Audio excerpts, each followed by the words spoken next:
Hello dear student, कैसे हैं। आज हम लेके आए हैं कंट्रोल एंड कोऑर्डिनेशन का लेक्चर नंबर 3, जिसमें कि हम लोग ह्यूमन नर्वस सिस्टम के बारे में पढ़ेंगे। तो ह्यूमन नर्वस सिस्टम क्या होता है।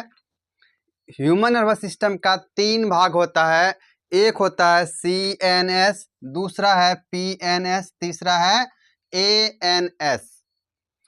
तो जो CNS है इसको बोलते हैं सेंट्रल नर्वस सिस्टम।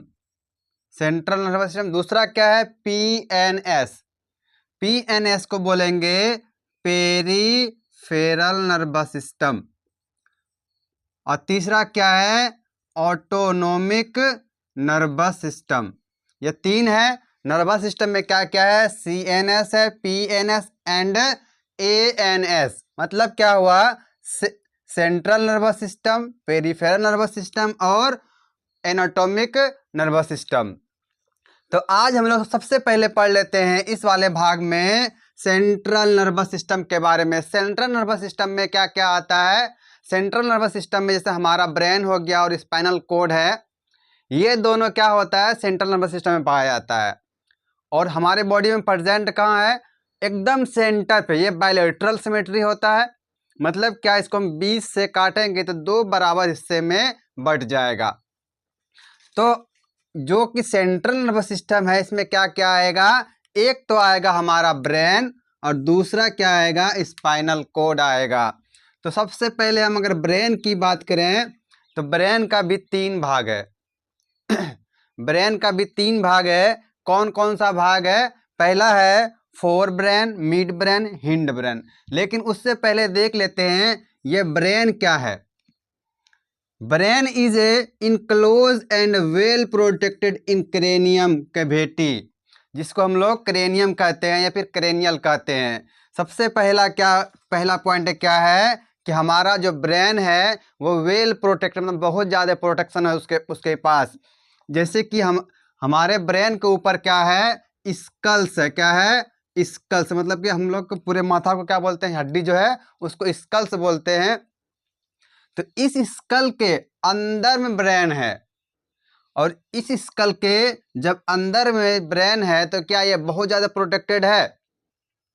तो इसको क्या बोलते हैं, ये जो बना हुआ स्कल का, इसको बोलते हैं क्रेनियम या फिर क्रेनियल कैविटी।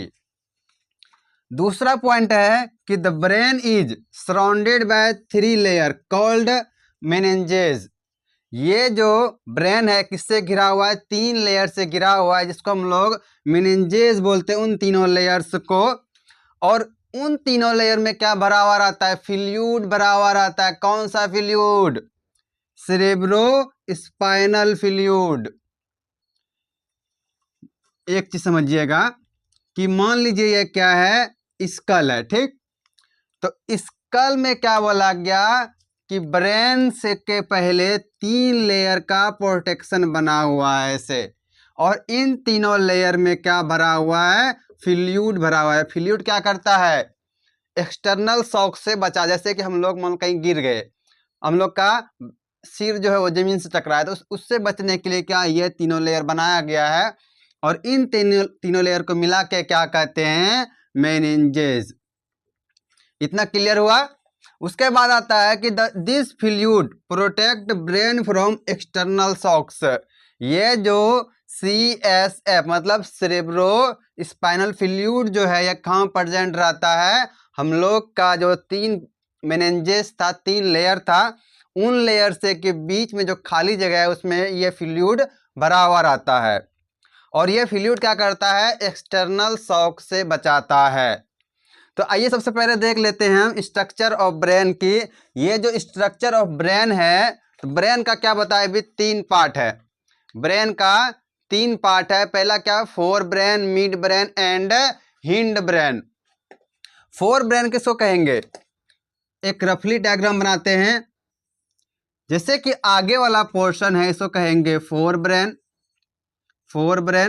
और बीच वाले पोर्शन को मिड ब्रेन, एंड लास्ट वाले पीछे वाले पोर्शन को कहेंगे हिंड ब्रेन। पीछे वाले पोर्शन को हिंड ब्रेन, आगे वाले पोर्शन को फोर ब्रेन, बीच वाले पोर्शन को मिड ब्रेन एंड लास्ट वाले पोर्शन को, पीछे वाले पोर्शन को कहते हैं हिंड ब्रेन। तो जो ये CNS मतलब सेंट्रल नर्वस सिस्टम है, ये 3 भाग में डिवाइड, हमारा ब्रेन जो है वह 3 भाग में डिवाइड है। हमारा ब्रेन कितना भाग में डिवाइड है? 3 भाग में। कौन कौन सा? Fore brain, mid brain, hind brain, 3 है। तो सबसे पहले हम लोग फोर ब्रेन की बात कर लेते हैं। Fore brain is also divided into 3 parts, olfactory lobe, cerebrum और डायनसेफलॉन। आइए इन सबको देखते हैं एक एक करके। पहला है फोर ब्रेन, मतलब क्या? आगे वाला जो ब्रेन है, आगे वाला जो पोर्शन है उसको क्या कहते हैं? फोर ब्रेन है।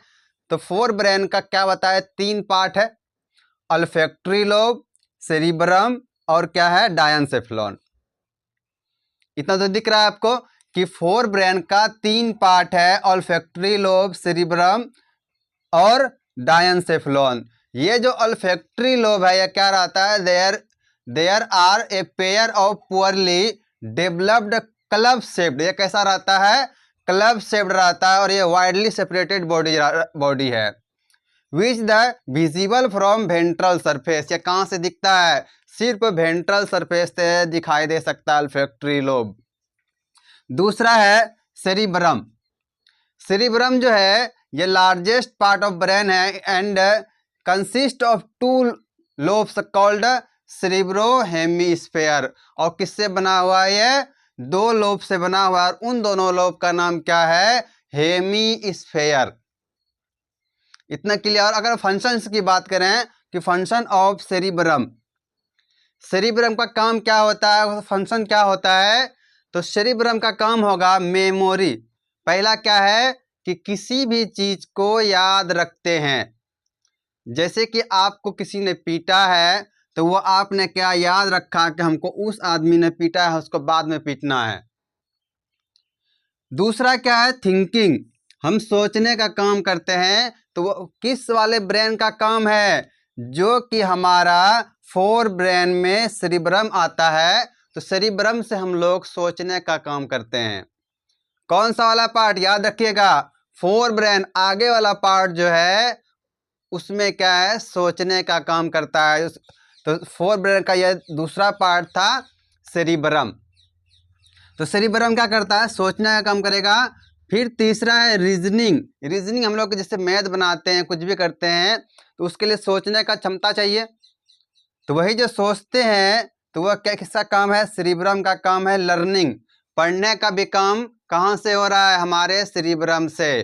और ये सेरिब्रम मौजूद कहाँ है? मिड ब्रेन के पास। It control the sensation touch, fire, taste, sight. और ये कंट्रोल क्या करता है? सेंसर। जैसे हम किसी को टच किए तो ये सेंसेशन क्या वहां से चला गया, या फिर हमको स्मेल लिए भी सेंसेशन है, तो इसको भी कंट्रोल करेगा। ये टच को कंट्रोल करता है कि आपको कोई टच कर रहा है, वो भी कंट्रोल किया। कंट्रोल कैसे किया? आपको बताया कि आपको कोई टच कर रहा है। उसके बाद है फायर। जैसे कहीं आग लगी है या तुमको कहीं आग से खतरा है, तो वह भी क्या सेंस करके आपको बताएगा कि इस आग से आप जलने वाले हैं, जल जाइएगा, आपको जल्दी यहाँ से हटना है। दूसरा है टेस्ट, साइट। साइट मीन्स होता है देखना है, नजर। तो टेस्ट है, साइट है। उसके बाद है डायनसेफलॉन। तीसरा भाग क्या है? Diencephalon. It is smallest part. Diencephalon जो है ये फोर ब्रेन का सबसे छोटा भाग है। और ये होता कैसा है? ओवल शेप्ड है। कैसा है ये? ओवल शेप्ड है। Completely covered by layer cerebrum. ये जो डायनसेफलॉन है किससे कवर्ड रहता है? सेरिब्रम से पूरा का पूरा कवर रहता है। और ये डायनसेफलॉन जो है अंदर से कैसा होगा? एकदम होलो, खोखला होता है। अगर इसकी फंक्शंस की बात करें तो कंट्रोल करता है वाटर बैलेंस को। वाटर बैलेंस कैसे कंट्रोल करेगा? जैसे हमारे बॉडी में हम लोग पानी पीते हैं तो हमारे बॉडी में क्या पानी गया अब, तो उसको बैलेंस करता है। मान लीजिए आप कहीं रेगिस्तान में फंस जाएं, क्या पानी की सुविधा नहीं है, तो वहां पे क्या करेगा कि हमारा ब्रेन एड्रिनल ग्लैंड को ऑर्डर देगा कि जो यूरिन बना है उसको फिर से रीएब्जॉर्ब किया जाए, और जब वो फिर से रीएब्जॉर्ब करेगा तो उसमें जो वाटर निकलता है फिर से वो बॉडी को देने का काम करेगा। तो ये क्या करता है, पहला सा काम क्या है डायनसेफेलॉन का, कि बॉडी का जो बैलेंस है, वाटर बैलेंस है, उसको बनाए रखना है। दूसरा है फैट बैलेंस, ये फैट बैलेंस को बनाता है। हम लोग का जैसे ब्लड प्रेशर है, तो ब्लड प्रेशर को भी कंट्रोल कौन करेगा, यही डायनसेफेलॉन। ईटिंग, खाना भी कंट्रोल कौन करता है, अगर किसी कारण से ये डायनसेफेलॉन खराब हो जाए, नष्ट हो जाए, या फिर इंजरी हो जाए, तो क्या होगा, हम लोग ये तो खा के मर जाएंगे, भूखे मर जाएंगे। चलो भूखे मर जाएंगे ये तो चलता है, लेकिन अगर कोई बोले कि खा के मर गए तो ये कैसा रहेगा, ये सुनने में कैसा लग रहा है। लेकिन जब डायनसेफेलॉन किसी का डैमेज होता है तो वो क्या करेगा, खाते जाए, उसको पेट भरने का एहसास ही नहीं होगा।